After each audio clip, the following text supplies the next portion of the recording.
New World screwworm kind of gets its name actually because these are little parasites, and when they actually land on an open wound, they're going to screw down into the wound. Kind of that's how they burrow in and actually consume tissue. In terms of how infection actually happens, after mating, a female fly is going to find a living host. They're going to land on a wound, and then in that moment, they're going to lay somewhere in the vicinity of 200 to 300 eggs. About a day later, those eggs are going to hatch, and then that's when you actually get this kind of screwworm active infection. They're going to start again burrowing down into the wound. They're going to kind of use that screwing motion, feeding on the tissue, and that's when you kind of start to see this like very large wound. So your wound will actually expand, and that's actually kind of your typical signs of a screwworm infection. I'd also say it's going to be incredibly painful for patients.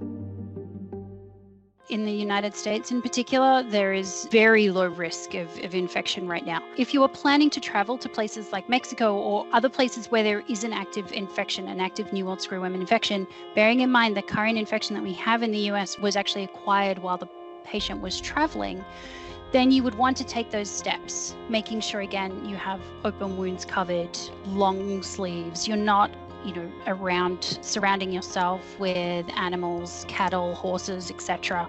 And so that would really minimize your infection risk.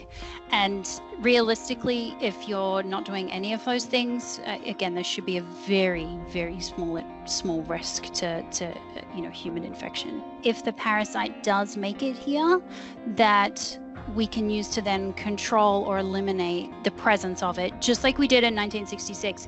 And so the way that was actually done was through breeding and dispersing sterilized male flies that actually will mate with the wild female fly.